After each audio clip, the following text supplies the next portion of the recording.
สำหรับมื้อนี้ข่อยก็จะมาเว้าเรื่องพนักงานบางบุคคลบ่ว่าแต่หญิงหรือชายที่ว่าประจำเฮ็ดเวียกอยู่สาขาขนส่งบ่ว่าแต่จะเป็นบริษัทฮุงอรุณอนุสิทธิ์มีไส้และบริษัทอื่นๆเนาะที่ว่าพนักงานบางบุคคลเวลาส่งสินค้าให้ลูกค้าระหว่างแขวงต่อแขวงระหว่างบริษัทต่อบริษัทเวลาเอาเครื่องขึ้นรถขนส่งหั่นน่ะพวกเจ้าก็ค่อยๆแหน่อย่าไปทิ่มอย่าไปดึกอย่าไปโยนอันใดนักพวกเจ้าก็ซอยกันยิบกันโจมซอยกันยกซอยกันย่อขึ้นรถพวกเจ้าก็บ่ต้องโยนคันขี้คร้านหลายละออกซะบ่ต้องเฮ็ดเวียกอยู่หั่นไปซอกเฮ็ดเวียกอื่นเด้ออยากตักเตือนอันนี้เน่อย่าให้เบิ่งคลิปนี้พี่น้องเด้ออยู่บริษัทใดขนส่งตัวใดอยู่เขตใดสถานที่ใดเมืองใดแขวงใดค่อยก็บ่ค่อยเลื่อนเบิ่ง Facebook ค่อยเห็นตัวนี้แน่เบิ่งอยู่นี่พี่น้องเด้อเด้อโยนลงทีมลงติ๊กๆเนาะแน่คือของบ่มีค่าราคาหยังเนาะเบิ่งเด้อเฮ้ย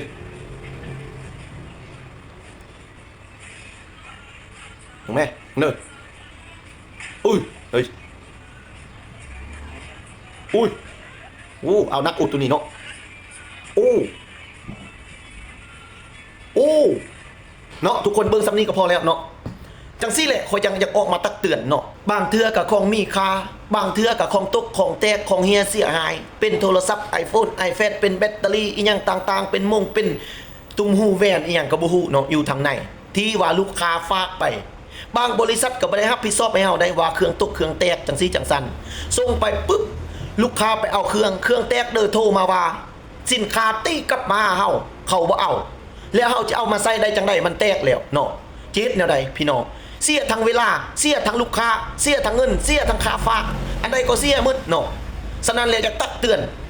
เวลาไปส่งสินค้าให้ลูกค้าเวลาจับขึ้นรถขึ้นล่างบางบุคคลบ่ว่าแต่หญิงหรือชายที่ว่าเฮ็ดเวียกประจำอยู่ขนส่งบริษัทขนส่งแต่ละบอนแต่ละแห่งแต่ละแขวงแต่ละเมืองทั่วประเทศเนาะบ่อยากให้เฮ็ดแบบนี้มันบ่ดีเนาะทุกคนเนาะคันขี้คร้านแล้วบ่ต้องเฮ็ดออกเนาะให้ผู้อื่นมาแทนเนาะ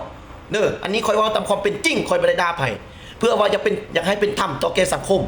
บ่อยากให้ทุกคนเสียหายหลายกว่านี้เนาะทุกคนราคาเป็น4ล้าน5ล้านบางเทื่อก็ฮอด10ล้านก็มีคันถ้าเจ้าบ่รับผิดชอบแล้วจะคอยรับผิดชอบคนเดียวมันจะไหวอ่ะมันก็ตายตีเนาะเป็นไผจะกล้าฝากนำเจ้าสินค้าแตกหมดลูกค้าบ่เอาเขาไปซื้ออยู่บนอื่นกลับคืนมาเฮาก็ใส่บ่ได้เฮาก็เฮ็ดหยังบ่ได้มันแตกมันเหียมันเสียหายแล้วเนาะมันเฮ็ดหยังได้แล้วไผสิใส่ให้เฮาไผจะเอาเงินให้เฮาก็เสีย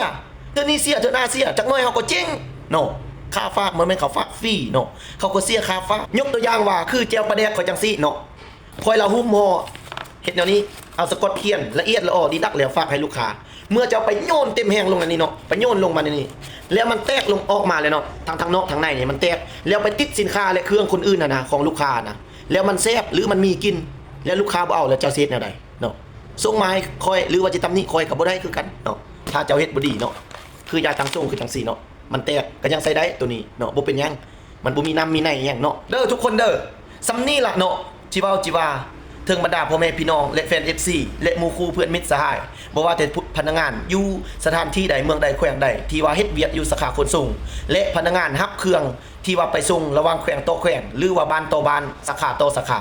ให้เฮ็ดดีๆเด้เนาะทุกคนเนาะอย่าจับอย่าโยนอย่าทิ่มอย่าดึกอย่าวุ่นเนาะอันใดบ่ร้อนคอยยิบคอยโจมคอยอุ้มคอยตุ้มกันไปเนาะคอยห้ามคอยขึ้นเนาะเด้อทุกคนเด้อเอาซ้ำนี้ล่ะขอบอกขอบใจทุกคนเนาะถ้าผู้ใดสนใจสินค้าบาพรวิไลตัวใดล่ะให้ทักมาเอาขอบใจ